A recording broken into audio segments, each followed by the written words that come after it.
You're listening to Civic Media. You can tune into any of our live shows on any radio station across the state with the Civic Media app. Find us in your phone's app store and listen anytime, anywhere. This is your WGBW Daily News Roundup for the Talk of Green Bay, 97.9 FM and 1590 AM. For 97.9 WGBW News, I'm Lisa Hale. It's Severe Weather Awareness Week in Wisconsin. Meteorologist Brittany Merlot tells us why. Wisconsin averages about 23 tornadoes every year, and 45 of them tore through our state last year. This made it the third most active season ever, with an outbreak of 18 twisters on May 21st, putting the month's total at 22. And severe weather season is about to spark, so you need to have a plan. Make it now with your family and even friends. On Thursday at 1:45 p.m. and 6:45, sirens will sound. Practice the plan. Muscle memory will save you in stressful situations when you need to act fast. And while you're at it, gather an emergency bag together too. Include things like shoes, a change of clothes, meds, water, snacks, flashlight, and even a battery bank. Well, this isn't related to tornadoes, but the Wisconsin Department of Natural Resources is accepting applications for urban forestry catastrophic storm grants. The grant funding was made available after Governor Tony Evers declared a state of emergency from March 29th through April 1st due to severe ice and snowstorms across the state.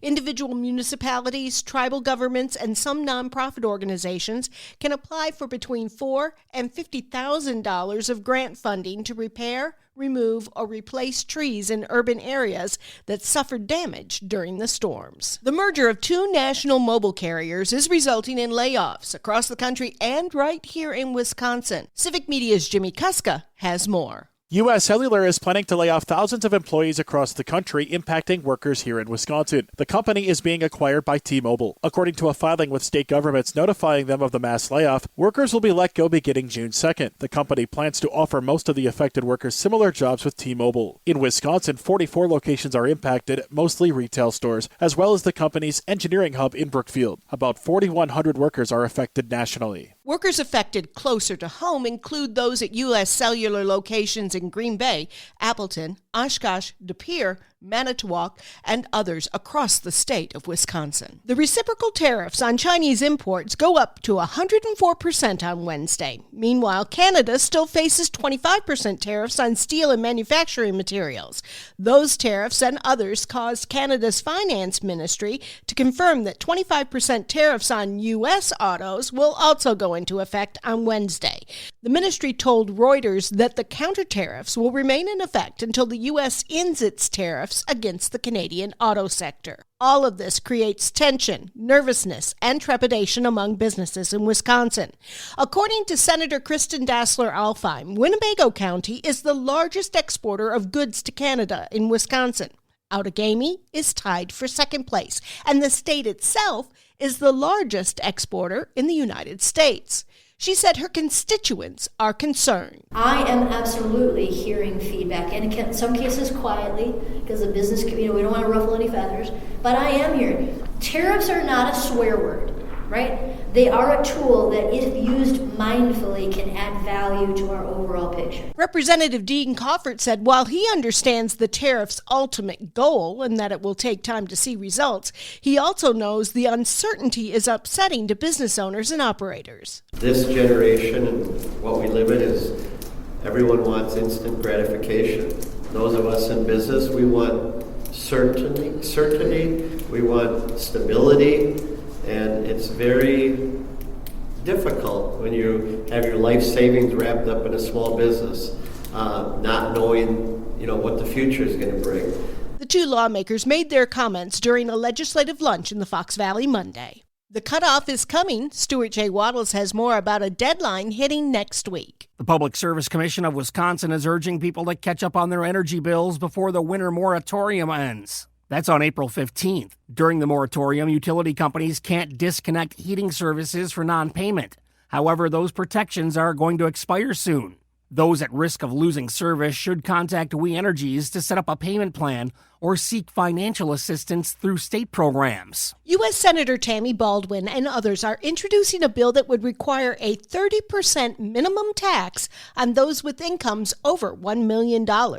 Joanne Krulats has more.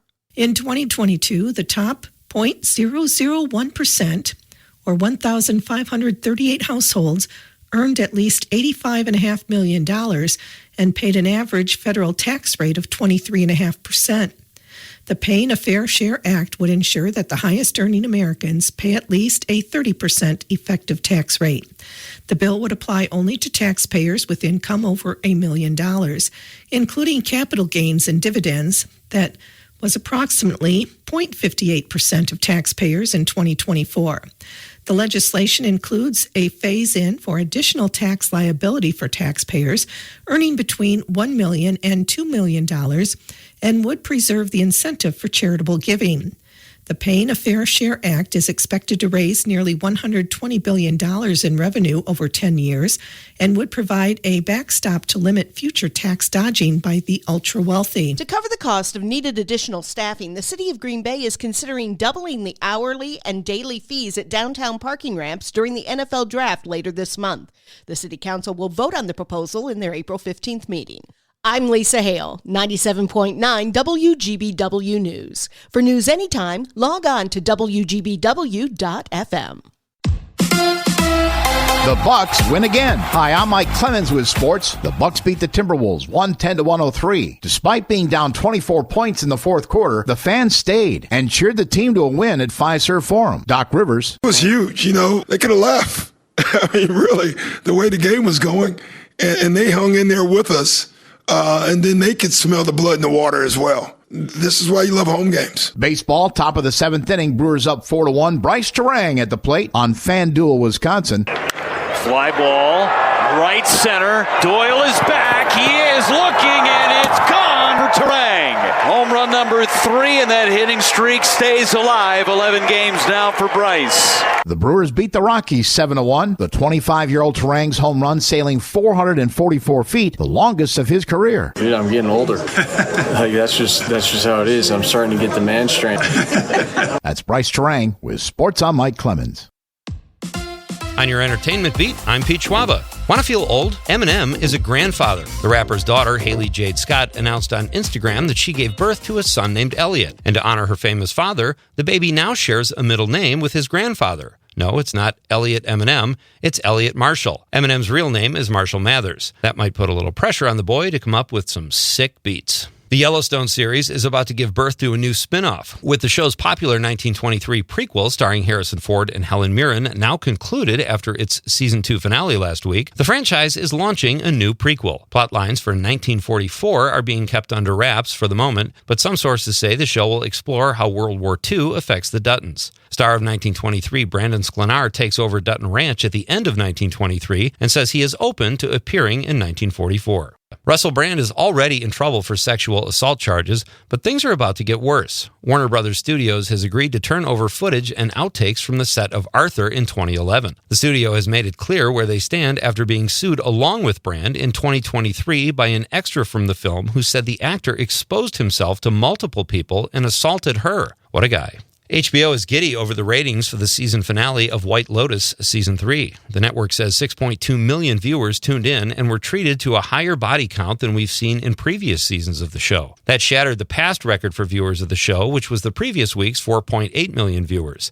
I think it's time for me to check out Season 3. What better game than Monopoly to create a bidding war? There was a competition by studios over a competition series based on the board game, and Netflix is the winner. Variety reports the show is being described as a large-scale social experiment contest that will force contestants to form alliances and betray their competitors. They must walk the line between capitalism and chaos in a cutthroat race to own it all. I think I hate it already. Monopoly debuted in 1935, courtesy of Parker Brothers, and has since sold about 275 million copies worldwide. First, it was people dancing and singing while watching Wicked in theaters that annoyed theatergoers. Now, it's teenage boys who are clapping and cheering during the record-breaking Minecraft movie. In some ways, this is worse than Wicked, because parents who take their kids have to witness this after probably not wanting to set foot in a theater to see Minecraft in the first place. For more showbiz fun, tune in to Nightlight with me, Pete Schwaba, weeknights from 6 to 8 p.m. on the Civic Media Radio Network.